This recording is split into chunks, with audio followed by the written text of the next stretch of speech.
सियावर रामचंद्र की जय। सियावर रामचंद्र की जय।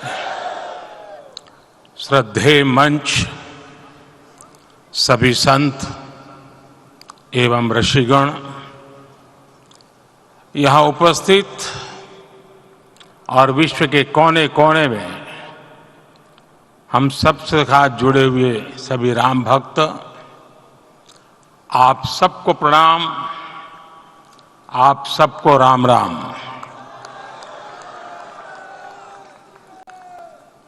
आज हमारे राम आ गए हैं।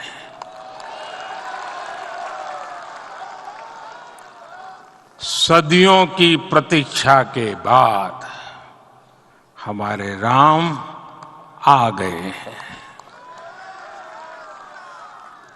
सदियों का अभूतपूर्व धैर्य, अनगिनत बलिदान, त्याग और तपस्या के बाद हमारे प्रभु राम आ गए हैं। इस शुभ घड़ी की आप सभी को, समस्त देशवासियों को बहुत बहुत बधाई।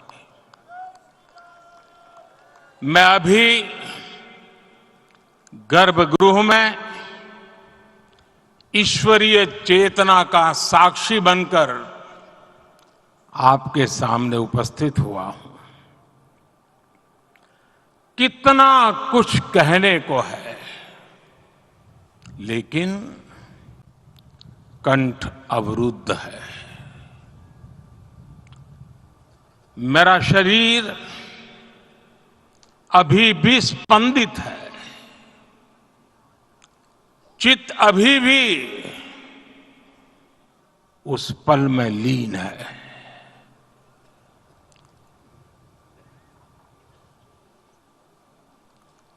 हमारे रामलला अब टेंट में नहीं रहेंगे।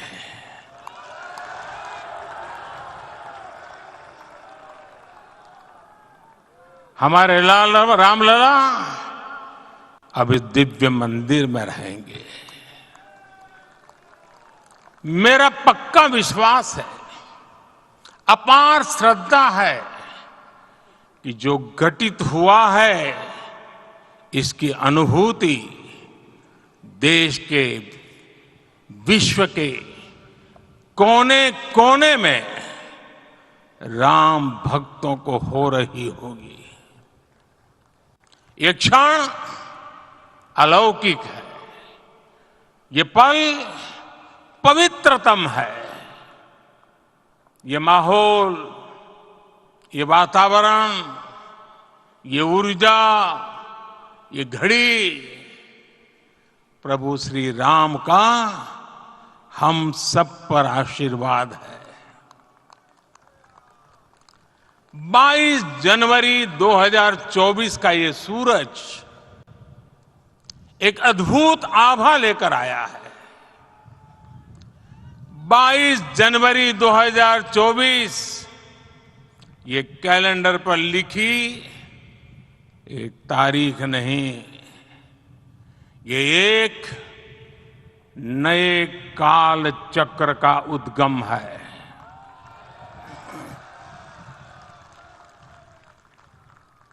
राम मंदिर के भूमि पूजन के बाद से प्रतिदिन पूरे देश में उमंग और उत्साह बढ़ता ही जा रहा था। निर्माण कार्य देख देशवासियों में हर दिन एक नया विश्वास पैदा हो रहा था। आज हमें सदियों के उस धैर्य की धरोहर मिली है। आज हमें श्री राम का मंदिर मिला है। गुलामी की मानसिकता को तोड़कर उठ खड़ा हो राष्ट्र। अतीत के हर दंश से हौसला लेता हुआ राष्ट्र ऐसे ही नव इतिहास का सृजन करता है। आज से 1000 साल बाद भी लोग आज की इस तारीख की, आज के इस पल की चर्चा करेंगे। और ये कितनी बड़ी राम कृपा है कि हम सब इस पल को जी रहे हैं, इसे साक्षात घटित होते देख रहे हैं। आज दिन दिशाएं, दिग दिगंत सब दिव्यता से परिपूर्ण है। ये समय सामान्य समय नहीं है। ये काल के चक्र पर सर्वकालिक शाही से अंकित हो रही अमिट स्मृति रेखाएं हैं। साथियों, हम सब जानते हैं कि जहां राम का काम होता है, वहां पवन पुत्र हनुमान अवश्य विराजमान होते हैं। इसलिए मैं राम भक्त हनुमान और हनुमान गढ़ी को भी प्रणाम करता हूं। मैं माता जानकी, लक्ष्मण जी, भरत, शत्रुघ्न सबको नमन करता हूं। मैं पावन अयोध्यापुरी और पावन सरयू को भी प्रणाम करता हूं। मैं इस पल दैवीय अनुभव कर रहा हूं कि जिनके आशीर्वाद से ये महान कार्य पूरा हुआ है। वे दिव्य आत्माएं, वे दैवीय विभूतियां भी इस समय हमारे आसपास उपस्थित है। मैं इनसे भी दिव्य चेतनाओं को भी कृतज्ञता पूर्वक नमन करता हूं। मैं आज प्रभु श्री राम से क्षमा याचना भी करता हूं। हमारे पुरुषार्थ, हमारे त्याग आज वो कमी पूरी हुई है।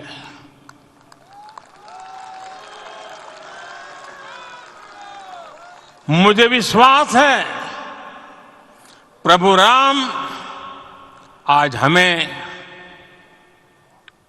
अवश्य क्षमा करेंगे। मेरे प्यारे देशवासियों, त्रेता में राम आगमन पर पूज्य संत तुलसीदास जी ने लिखा है, प्रभु बिलो की हर से पुरबासी, जनित वियोग विपत्ति समनासी। अर्थात प्रभु का आगमन देकर ही सब अयोध्यावासी, समग्र देशवासी हर्ष से भर गए। लंबे वियोग से जो आपत्ति आई थी, उसका अंत हो गया। उस कालखंड में तो वो वियोग केवल 14 वर्षों का था। तब भी इतना असह्य था। इस युग में तो अयोध्या और देशवासियों ने सैकड़ों वर्षों का वियोग सहा है। हमारी कई कई पीढ़ियों ने वियोग सहा है। भारत के तो संविधान में उसकी पहली प्रति में भगवान राम विराजमान है। संविधान के अस्तित्व में आने के बाद भी दशकों तक प्रभु श्री राम के अस्तित्व को लेकर कानूनी लड़ाई चली। मैं आभार व्यक्त करूंगा भारत की न्यायपालिका का, जिसने न्याय की लाज रख ली।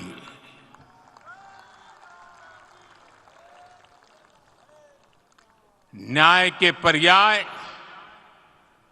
प्रभु राम का मंदिर भी न्यायबद्ध तरीके से ही बना। साथियों, आज गांव-गांव में एक साथ कीर्तन संकीर्तन हो रहे हैं।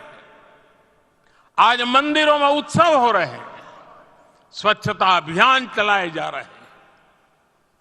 पूरा देश आज दीपावली मना रहा है।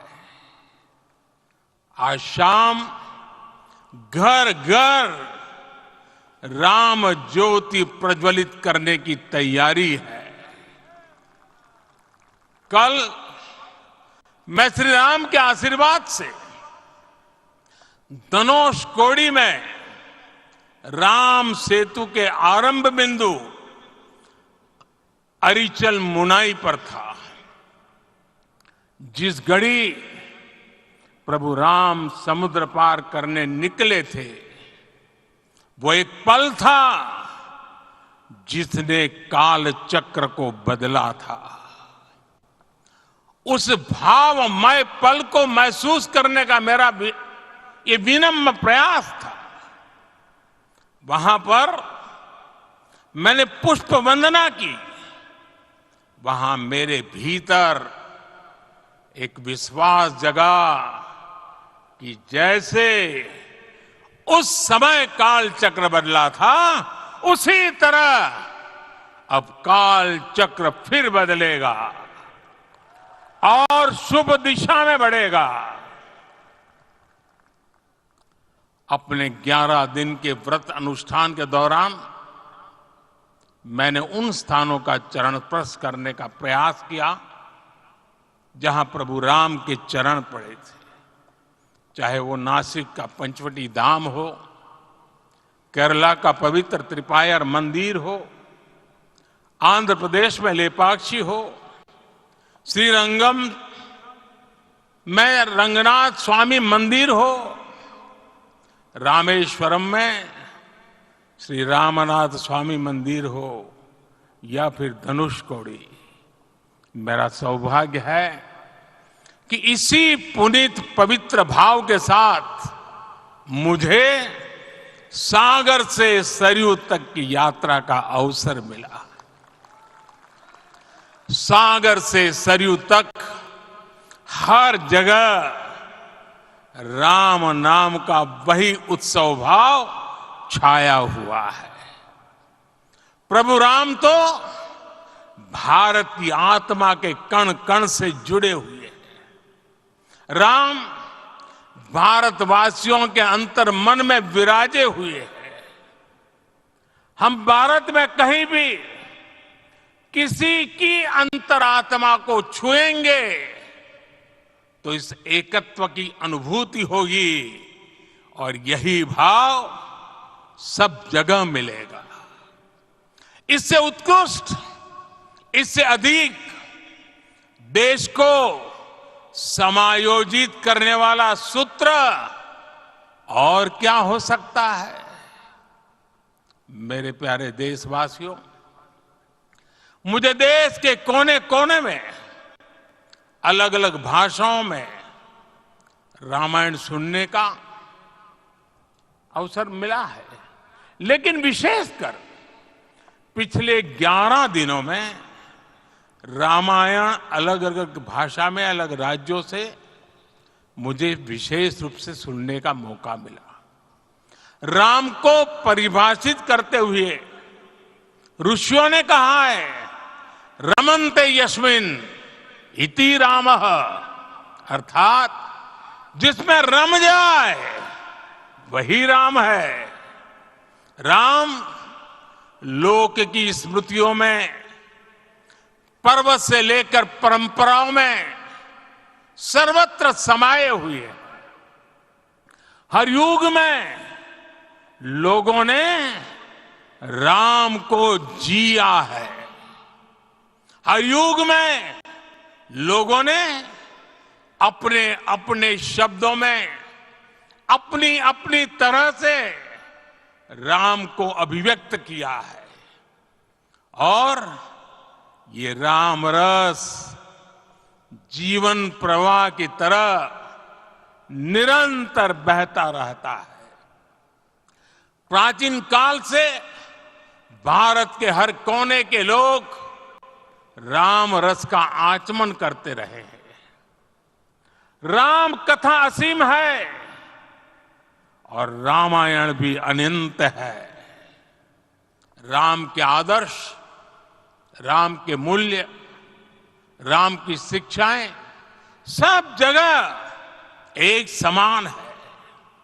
प्रिय देशवासियों, आज इस ऐतिहासिक समय में देश उन व्यक्तित्वों को भी याद कर रहा है जिनके कार्य और समर्पण की वजह से आज हम ये शुभ दिन देख रहे हैं।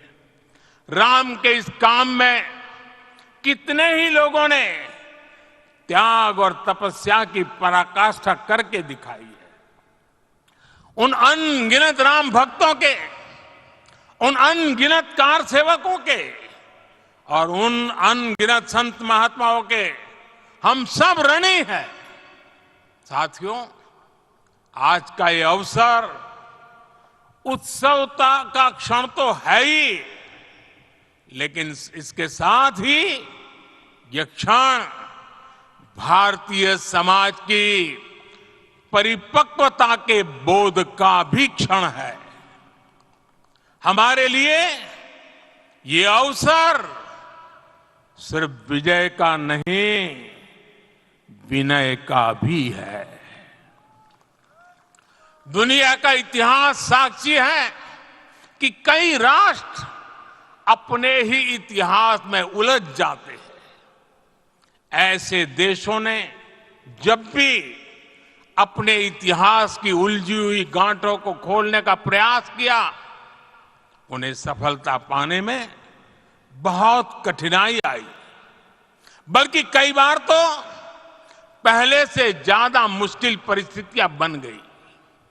लेकिन हमारे देश ने इतिहास की इस गांठ को जिस गंभीरता और भावुकता के साथ खोला है, वो ये बताती है कि हमारा भविष्य हमारे अतीत से बहुत सुंदर होने जा रहा है। वो भी एक समय था जब कुछ लोग कहते थे कि राम मंदिर बना तो आग लग जाएगी। ऐसे लोग भारत के सामाजिक भाव की पवित्रता को नहीं जान पाए। रामलला के इस मंदिर का निर्माण भारतीय समाज के शांति, धैर्य, आपसी सद्भाव और समन्वय का भी प्रतीक है। हम देख रहे हैं ये निर्माण किसी आग को नहीं बल्कि ऊर्जा को जन्म दे रहा है। राम मंदिर समाज के हर वर्ग को एक उज्जवल भविष्य के पथ पर बढ़ने की प्रेरणा लेकर आया है। मैं आज उन लोगों से आह्वान करूंगा, आइए आप महसूस कीजिए, अपनी सोच पर पुनर्विचार कीजिए। राम आग नहीं है, राम ऊर्जा है। राम विवाद नहीं, राम समाधान है। राम सिर्फ हमारे नहीं है, राम तो सबके हैं। राम वर्तमान नहीं, सिर्फ वर्तमान ही नहीं, राम अनंत काल है। साथियों, आज जिस तरह राम मंदिर प्राण प्रतिष्ठा के इस आयोजन से पूरा विश्व जुड़ा हुआ है, उसमें राम की सर्वव्यापकता के दर्शन हो रहे हैं। जैसा उत्सव भारत में है, वैसा ही अनेक देशों में है। आज अयोध्या का यह उत्सव रामायण की उन वैश्विक परंपराओं का भी उत्सव बना है। रामलला की प्रतिष्ठा वसुधैव कुटुंबकम के विचार की भी प्रतिष्ठा है। साथियों, आज अयोध्या में केवल श्री राम के विग्रह रूप की प्राण प्रतिष्ठा नहीं हुई है, ये श्री राम के रूप में साक्षात भारतीय संस्कृति के प्रति अटूट विश्वास की भी प्राण प्रतिष्ठा है। ये साक्षात मानवीय मूल्यों और सर्वोच्च आदर्शों की भी प्राण प्रतिष्ठा है। इन मूल्यों की, इन आदर्शों की आवश्यकता आज संपूर्ण विश्व को है। सर्वे भवन्तु सुखिनः, ये संकल्प हम सदियों से दोहराते आए हैं।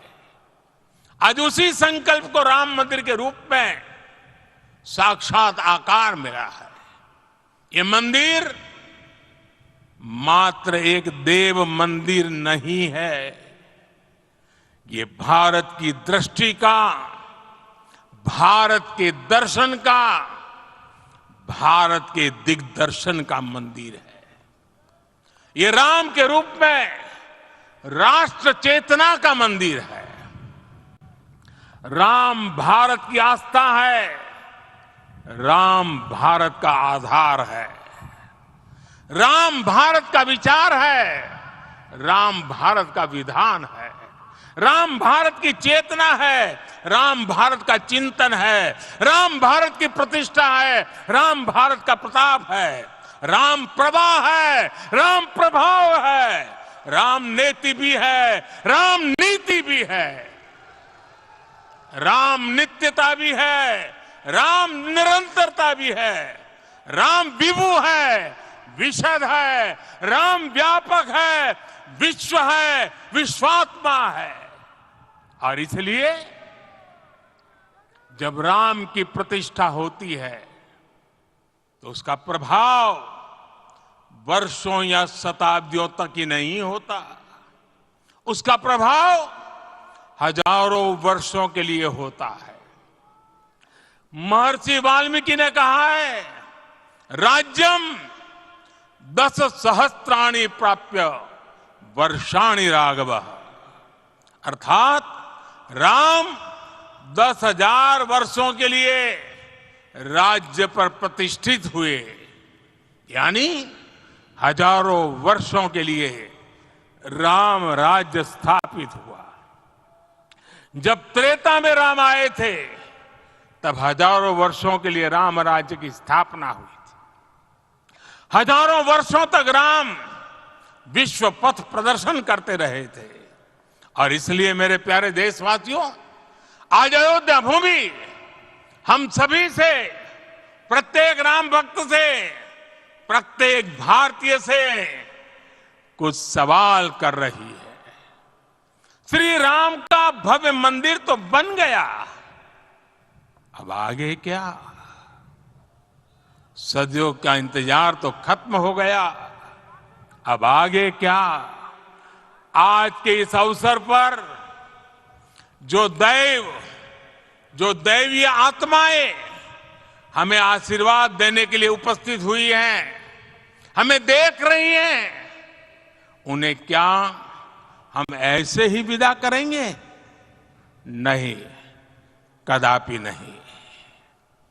आज मैं पूरे पवित्र मन से महसूस कर रहा हूं कि काल चक्र बदल रहा है। ये सुखद संयोग है कि हमारी पीढ़ी को एक कालजयी पथ के शिल्पकार के रूप में चुना गया है। 1000 वर्ष बाद की पीढ़ी राष्ट्र निर्माण के हमारे आज के कार्यों को याद करेगी। इसलिए मैं कहता हूं, यही समय है, सही समय है। हमें आज से इस पवित्र समय से अगले 1000 साल के भारत की नींव रखनी है। मंदिर निर्माण से आगे बढ़कर अब हमें सभी देशवासी यहीं इस पल से समर्थ, सक्षम, भव्य, दिव्य भारत के निर्माण की सौगंध लेते हैं।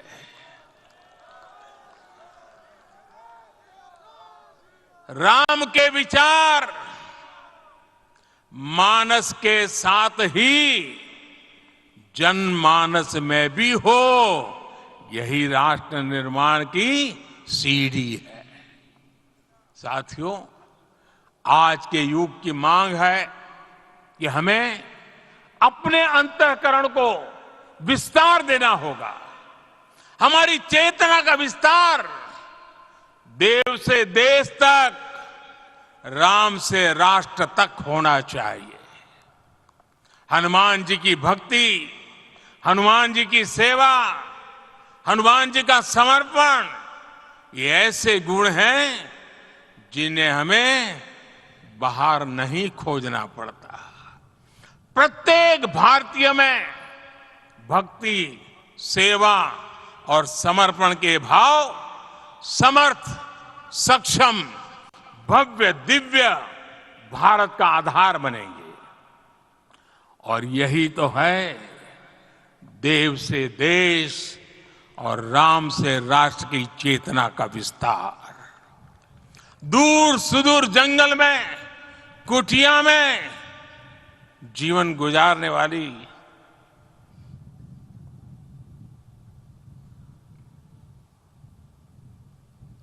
मेरी आदिवासी मां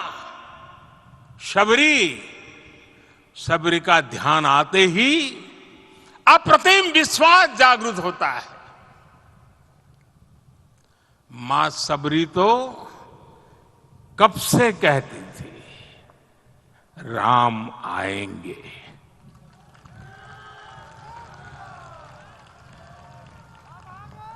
प्रत्येक भारतीय में जन्मा यही विश्वास समर्थ, सक्षम, भव्य भारत का आधार बनेगा। और यही तो है देव से देश और राम से राष्ट्र की चेतना का विस्तार। हम सब जानते हैं कि निषाद राज की मित्रता सभी बंधनों से परे है।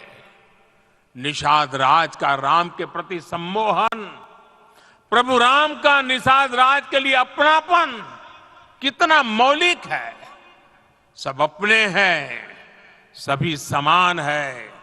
प्रत्येक भारतीय में अपनत्व की, बंधुत्व की ये भावना समर्थ, सक्षम, भव्य, दिव्य भारत का आधार बनेगी। और यही तो है देव से देश और राम से राष्ट्र की चेतना का विस्तार। साथियों, आज देश में निराशा के लिए रत्ती भर भी स्थान नहीं है। मैं तो बहुत सामान्य हूं, मैं तो बहुत छोटा हूं। अगर कोई ये सोचता है तो उसे गिलहरी के योगदान को याद करना चाहिए। गिलहरी का स्मरण ही हमें हमारी इस हिचक को दूर करेगा, हमें सिखाएगा कि छोटे बड़े हर प्रयास की अपनी ताकत होती है, अपना योगदान होता है। और सबके प्रयास की यही भावना समर्थ, सक्षम, भव्य, दिव्य भारत का आधार बनेगी। और यही तो देव से देश और राम से राष्ट्र की चेतना का विस्तार। साथियों, लंकापति रावण प्रकांड ज्ञानी थे, अपार शक्ति के धनी थे, लेकिन जटायु जी की मूल्य निष्ठा देखिए। वे महाबली रावण से भिड़ गए। उन्हें भी पता था कि वो रावण को परास्त नहीं कर पाएंगे, लेकिन फिर भी उन्होंने रावण को चुनौती दी। कर्तव्य की यही पराकाष्ठा समर्थ, सक्षम, भव्य दिव्य भारत का आधार है। और यही तो है देव से देश और राम से राष्ट्र की चेतना का विस्तार। आइए हम संकल्प लें कि राष्ट्र निर्माण के लिए हम अपने जीवन का पल पल लगा देंगे। राम काज से राष्ट्र काज, समय का पल पल, शरीर का कण कण राम समर्पण को राष्ट्र समर्पण के ध्येय से जोड़ देंगे। मेरे देशवासियों, प्रभु श्री राम की हमारी पूजा विशेष होनी चाहिए। ये पूजा स्व से ऊपर उठ करके समष्टि के लिए होनी चाहिए। ये पूजा अहम से उठकर वयम के लिए होनी चाहिए। प्रभु को जो भोग चढ़ेगा वो विकसित भारत के लिए हमारे परिश्रम की पराकाष्ठा का प्रसाद भी होगा। हमें नित्य पराक्रम, पुरुषार्थ, समर्पण का प्रसाद प्रभु राम को चढ़ाना होगा। इनसे नित्य प्रभु राम की पूजा करनी होगी, तब हम भारत को वैभवशाली और विकसित बना पाएंगे। मेरे प्यारे देशवासियों, ये भारत के विकास का अमृत काल है। आज भारत युवा शक्ति की पूंजी से भरा हुआ है, ऊर्जा से भरा हुआ है। ऐसी सकारात्मक परिस्थितियां फिर न जाने कितने समय बाद बनेगी। हमें अब चूकना नहीं है, हमें अब बैठना नहीं है। मैं अपने देश के युवाओं से कहूंगा, आपके सामने हजारों वर्ष की परंपरा की प्रेरणा है। आप भारत की उस पीढ़ी का प्रतिनिधित्व करते हैं जो चांद पर तिरंगा लहरा रही है। वो 15 लाख किलोमीटर की यात्रा करके सूर्य के पास जाकर मिशन आदित्य को सफल बना रही है। जो आसमान में तेजस और सागर में विक्रांत का परचम लहरा रही है। अपनी विरासत पर गर्व करते हुए आपको भारत का नव प्रभात लिखना है। परंपरा की पवित्रता और आधुनिकता की अनंतता, दोनों ही पथ पर चलते हुए भारत समृद्धि के लक्ष्य तक पहुंचेगा। मेरे साथियों, आने वाला समय अब सफलता का है। आने वाला समय अब सिद्धि का है। ये भव्य राम मंदिर साक्षी बनेगा भारत के उत्कर्ष का, भारत के उदय का। ये भव्य राम मंदिर साक्षी बनेगा भव्य भारत के अभ्युदय का, विकसित भारत का। ये मंदिर सिखाता है कि अगर लक्ष्य सत्य प्रमाणित हो, अगर लक्ष्य सामूहिकता और संगठित शक्ति से जन्मा हो, तब उस लक्ष्य को प्राप्त करना असंभव नहीं है। ये भारत का समय है और भारत अब आगे बढ़ने वाला है। शताब्दियों की प्रतीक्षा के बाद हम यहां पहुंचे हैं। हम सब ने इस युग का, इस कालखंड का इंतजार किया है। अब हम रुकेंगे नहीं, हम विकास की ऊंचाई पर जाकर ही रहेंगे। इसी भाव के साथ रामलला के चरणों में प्रणाम करते हुए आप सभी को बहुत बहुत शुभकामनाएं। सभी संतों के चरणों में मेरे प्रणाम। सियावर रामचंद्र की, सियावर रामचंद्र की, सियावर रामचंद्र की।